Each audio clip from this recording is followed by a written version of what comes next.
Meus irmãos, a paz do Senhor Jesus, que o Senhor conceda a bênção sobre vossas vidas. Nós queremos agradecer a Ti por esta oportunidade de apresentar aos irmãos mais uma lição, que é o findar desse trimestre, lição número 13, que tem como título A Viagem de Paulo a Roma.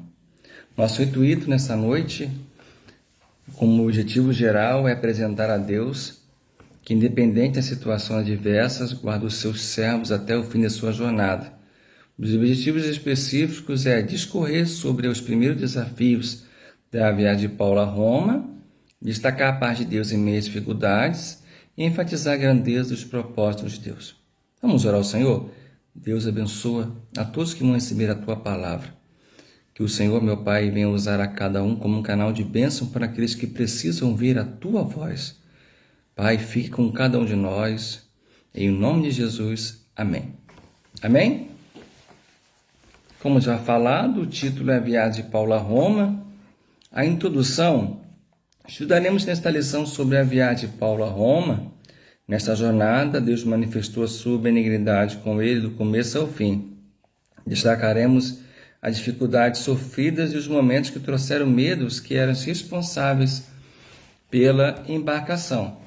Nesse contexto, possível relacionar a promessa do Consolador que não somente serviria de guia de seus servos, mas tornaria participante em todas as esferas da vida, pois haveria de fazer morada em cada discípulo, proporcionando alegria em cada coração.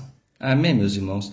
Nós temos o tópico 1, que tem como título A Viagem de Paulo a Roma, e 1.1, A Partida de Paulo. Depois de passar 2 anos encarcerados em Cesareia, Atos capítulo 24, versículo 27, acusado de traição, Paulo decide recorrer a César, onde seria enviado para Roma sob a tutela do centurião Júlio, juntamente com os outros presos. Está em Atos 27, versículo 1, que começa a narrar a trajetória da viagem de Paulo. Importante destacar que Aristarco, amigo de Paulo, também está juntamente com os outros presos. Atos capítulo 19, versículo 29 e Colossenses capítulo 10. A sua jornada começa quando ele é embarcado no navio Adramítio, destinado a costear a província da Ásia. Então, o começo da viagem de Paulo vai se dar que quando ele, depois de estar 2 anos em Cesareia preso, acusado de traição, ele apela a César.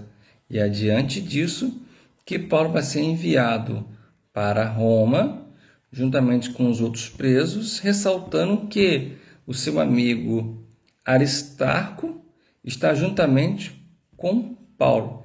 Então nós iremos ver no começo ao fim dessa viagem de Paulo, como é que Deus usou Paulo, como é que Deus teve um tratar com Paulo, um cuidado com Paulo de maneira muito tremenda, que não somente com Paulo, mas com todos aqueles que estavam embarcados nesta embarcação. O tópico 1.2 trata-se sobre os perigos da viagem. A partir do verso 10, as condições estavam impróprias à navegação, tornando perigosa. Diante disso, Paulo advertiu todos os tripulantes que a viagem seria trabalhosa, com danos não só materiais, mas também a vida daqueles que estavam embarcados, ressaltando que o navio estava atracado em bons portos, versículo 8, e que durante a viagem já havia atravessado por 2 vezes ventos ao contrário. É importante nós vermos no versículo 4, no versículo 7 de Atos 27, que eles já haviam passado por 2 ventos ao contrário. Versículo 4 diz assim, e partindo dali fomos navegando abaixo de Chifre, porque os ventos eram ao contrário. E no versículo 7 diz assim, e como por muitos dias navegássemos vagarosamente, havendo chegado apenas de fronte desse nido, não nos permitindo o vento ir mais adiante, navegando abaixo de Creta, junto de Salmona. Ou seja, eles já haviam passado por os dois ventos. Entretanto, o centurião, ele possuía mais confiança no piloto e no mestre do que nas palavras de Paulo. E é importante nós frisarmos aqui, irmãos, que as suas muitas viagens também o deixaram familiarizado com as questões de navegação. Conhecia exaustivamente os perigos do mar. Ou seja, Paulo, diante de muitas viagens que ele fez, ele já estava familiarizado com as condições climáticas e com o mar. Nós podemos ver no 2 Coríntios capítulo 11, versículo 25, que diz assim, 3 vezes fui açoitado com vara, uma vez fui apedrejado, 3 vezes sofri naufrágio, e uma noite e um dia passei no abismo. Ou seja, diante de todas as adversidades que Paulo sofreu, ele já possuía experiências de que o que estava acontecendo traria problemas futuros e seria dificultosa a viagem. Então nós podemos ver que Paulo tinha experiências diante das adversidades e nós tínhamos também ele como um canal de bênção daqueles que se encontravam ali. Mas apesar disso, a maioria decide partir de bons portos para invernar em Fenícia. E é em Fenícios capítulo 27, versículo 12. Começando o vento a soprar calmamente, achava-se ter obtido êxito em seu percurso, mas a situação logo haveria mudar. De repente, os marinheiros se deparam com um tufão de vento chamado Euraquilão. Ou seja, o centurião ele não deu ouvido a Paulo, mas preferiu dar ouvido ao piloto e ao mestre do barco. Entretanto, quando eles começaram a navegar diante da calmaria, eles achavam que tinham alcançado o êxito. E é nesse momento que eles se deparam com um vento chamado Euraquilão. Amém? Vamos lá conhecer um pouco desse vento. Tópico 1.3, a tempestade. Ele está inserido no versículo 13. Havendo o navio cocheando na ilha de Creta, impulsionado por uma brisa, tornando a viagem agradável, acreditando os marinheiros ter alcançado êxito em suas próprias convicções. Logo, inesperadamente, todo o cenário de tranquilidade transfiguraria ao deparar com um Euraquilão, que estava vindo ao contrário do seu destino. Era um vento nordeste, que talvez naqueles mares fosse visto como especialmente perigoso e perturbador. Era um tipo de vento era um tipo de redemoinho, porque se diz que o navio foi arrebatado por ele. É importante também que esse navio, essa tempestade, também ela tinha similaridade com capítulo 1, versículo 4 de Jonas. Essa tempestade era bem parecida, esse vento era bem parecido com o que Jonas sofreu, quando Deus enviou uma tempestade muito grandiosa, que pegaram aqueles marinheiros e todos começaram a jogar no mar as suas cargas para se salvarem, até que Jonas ele foi lançado-se ao mar por ele próprio, ele lançado-se ao mar e a tempestade acalmou. Esse vento, essa tempestade, era bem parecida do que Jonas sofreria. E aqui eu coloquei sobre um acontecimento que houve na ilha de Malta, no ano de 2019, que houve um vento tão forte, que choveu peixes na rua. E os ventos chegaram até 101 km por hora. Para nós vermos a intensidade. Eu coloquei aqui para os irmãos terem assim, uma noção da intensidade daquilo que Paulo ele havia passado justamente com toda a sua tripulação. O tópico 2, o cuidado de Deus em meio à tormenta, está a partir do versículo 20. tem como título Tranquilidade em meia tempestade. A tempestade continuava a assolá-los, que não podia diferenciar dia de noite. Não havia direção a ser seguida.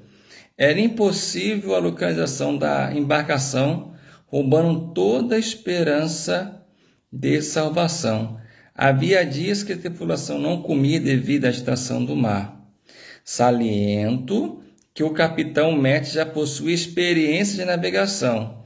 Entretanto, todos estavam temerosos de tal forma que já não haveria mais esperança de salvamento. Uma coisa interessante é que todo capitão e o mestre de navegação, todos eles tinham experiências em meio às tempestades, experiência devido ao seu trabalho. Mas esse vento, ele veio tão forte,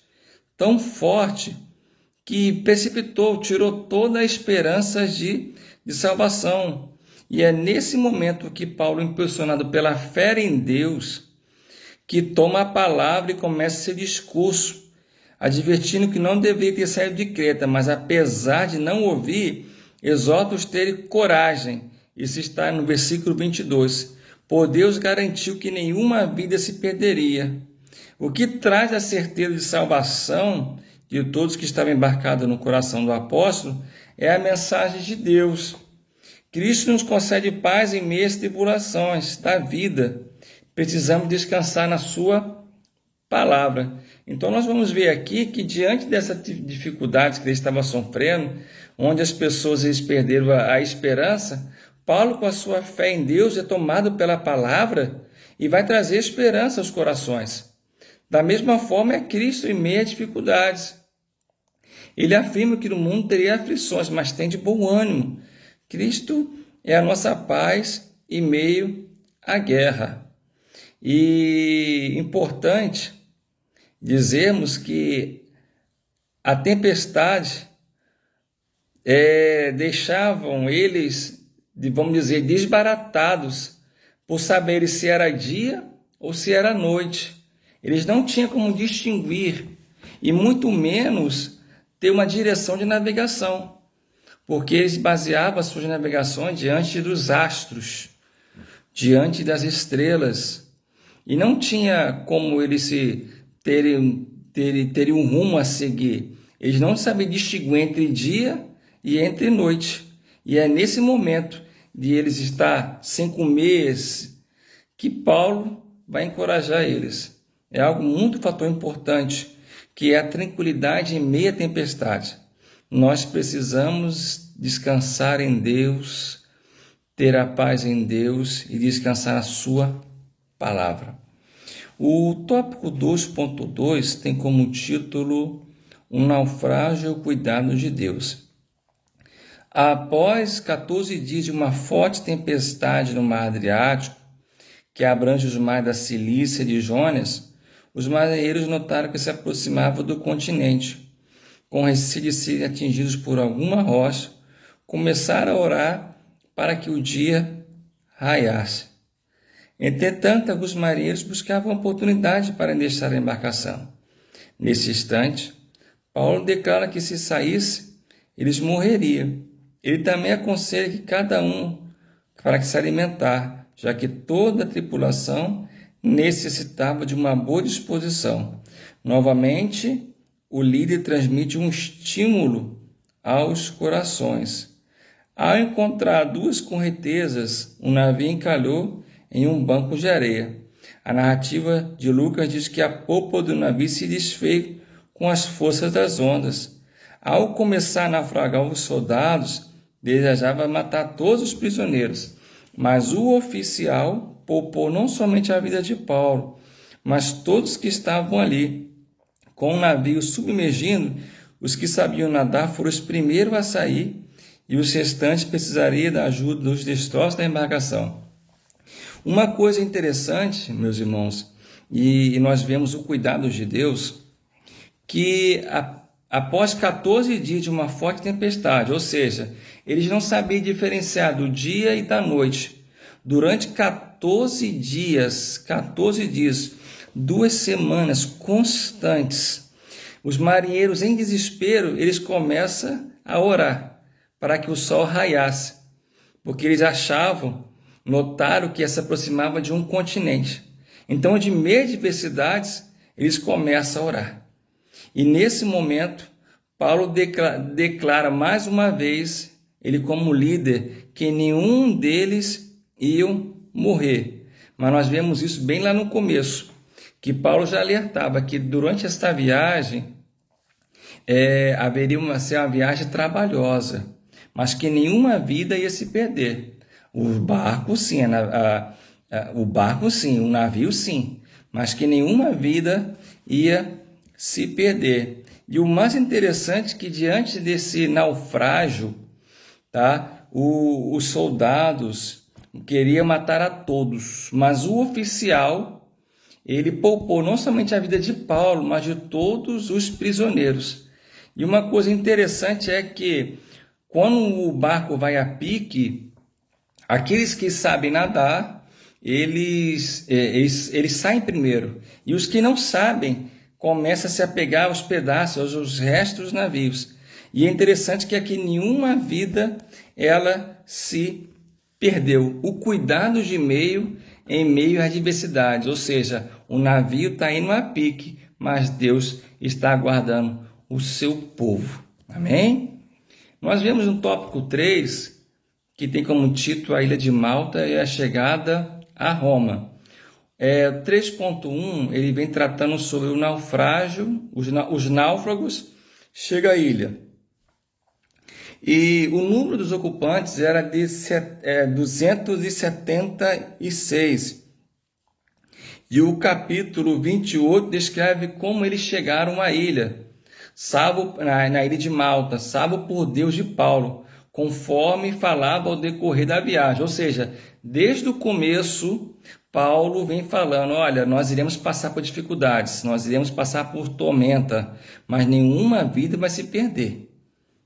Apesar de Paulo ter aconselhado eles ficarem, eles não, como quiseram navegar, mas apesar de tudo isso, Deus foi um Deus misericordioso e Deus se mostrou presente do começo ao fim da viagem de Paulo, ou seja, Deus poupou a Paulo como Deus poupou a todos aqueles que se encontravam juntamente com ele.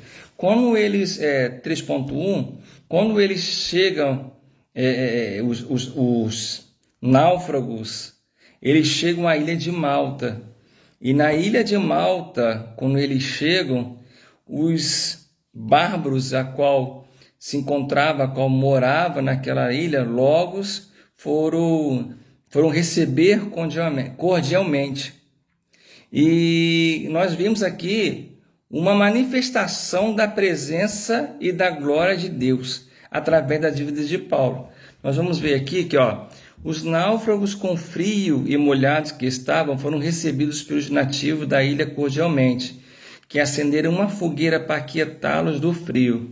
Logo depois, Lucas descreve que Paulo, ao alimentar as chamas com alguns gravetos, é picado na mão por uma serpente peçonhenta, ou seja, era uma serpente venenosa, peçonhenta. Os habitantes na ilha não demoraram a concluir que Paulo era um assassino. Por quê?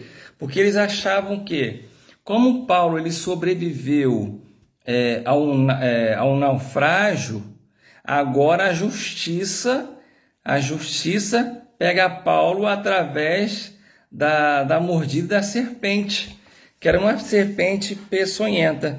Eles acreditavam que a catástrofe era a prova da sua culpa. Os bárbaros acreditavam que nenhum homem mortal poderia sobreviver ao veneno da serpente. Entretanto, esse acidente foi a oportunidade de Deus para abrir caminho para a propagação do evangelho, realizando seus sinais. Ou seja, quando Paulo ele é mordido pela serpente e os bárbaros achavam que Paulo ia morrer, eles ficam surpreendidos. Eles ficam surpreendidos, achando que Paulo até é um Deus, mas na verdade foi uma oportunidade para uma manifestação do poder de Deus na ilha de Malta. Nós vamos ver isso que no tópico 3.2, a hospitalidade de Públio e a cura do seu pai. E nesta mesma ilha, na ilha de Malta, Públio era uma pessoa importante da ilha. Logo, ele acolhe a Paulo, juntamente com os prisioneiros, em sua casa. E é nesse momento que Paulo ele vai saber que o pai de Públio ele está doente, está com disenteria, está com febre. Interessante é que Lucas ele frisa isso. Ou seja, a Bíblia, o livro de Lucas, declara, faz menção dos sintomas específicos, corroborando a tradição de que Lucas era médico. Ou seja, apenas os médicos descrevia febre e disenteria. Ou seja, a veracidade que Lucas ele era um doutor, que ele era médico. E Paulo impondo as mãos sobre o pai de Públio, o seu pai ele é curado. Ou seja, apesar das dificuldades que eles chegaram na ilha de Malta, Paulo ele é picado pela serpente, nada acontece. Agora ele começa a Deus a manifestar a sua glória e o seu poder através da vida dele. E ele pôde evangelizar, mostrar as boas novas de salvação para aquelas pessoas onde muitos foram curados. Muitos foram curados. E uma parte importante eu coloquei aqui, o apóstolo aproveitou a oportunidade para evangelizar. Não se viu como vítima de um naufrágio, nem como um prisioneiro incapaz de orar pelos enfermos. Devemos mostrar a mesma dedicação de Paulo ao ministério. E em nosso viver diário, ele não foi como um coitadinho, não ficou. Ele teve a oportunidade de mostrar que Deus é um Deus de maravilhas. O 3.3, Paulo em Roma, a partir do verso 11 do capítulo 28. Havendo passado 3 meses, Paulo, a caminho de Roma, chegou na praça de Apio e as 3 vendas. Sente-se animado, revendo seus amigos que vieram ao seu encontro. E chega em Roma e fica preso em sua casa alugada, salvaguardada por um soldado. Diante da sua apresentação aos judeus, eles afirmam não haver em Jerusalém nenhuma acusação contra ele, mas se propõem a ouvi-lo. Nesse momento, Paulo tem a oportunidade de lhe apresentar o reino de Deus. Então, nós vamos ver que desde o começo ao fim, e agora no 3.3, onde Paulo ele chega em Roma, ele tem a oportunidade de apresentar o reino de Deus. Apesar de ele ficar preso em uma casa alugada e salvaguardado por um soldado, mas as pessoas iam para ver Paulo. E ele teve a oportunidade de apresentar o reino de Deus. Ele afirma que os gentios receberam esse reino. Lucas termina sua narrativa Teófilo, afirmando que Paulo ficara 2 anos pregando o reino de Deus com ousadia. E é importante salientar que durante esse período em que esteve detido, escreveu as cartas aos Filipenses, aos Efésios e a Filemão. Então nós vamos ver como é que os propósitos de Deus são muito mais além daquilo que nós pensamos. Porque Paulo ele começa a sua trajetória a Roma diante de uma acusação de traição, e durante toda a sua viagem Deus se mostra presente, tanto na vida de Paulo como na vida dos prisioneiros a qual estava juntamente com eles. E ele chegando em Roma, ele fica 2 anos preso. E nesses 2 anos preso, ele prega e tem a oportunidade de estar anunciando a palavra de Deus. E é nesse momento que ele escreve as cartas aos Filipenses, aos Efésios e ao Filemão. Então nós vamos ver que as dificuldades, os ventos ao contrário, não foi feito para que nós podamos parar, mas foi feito para que nós possamos avançar em Cristo Jesus. Amém? Que Deus possa abençoar cada irmão que o Espírito Santo de Deus usa a cada um nesse domingo, sendo um canal de bênção para todos aqueles que querem ouvir a palavra de Deus, que precisam ouvir a palavra de Deus. Amém? Que Deus abençoe a todos em Cristo Jesus.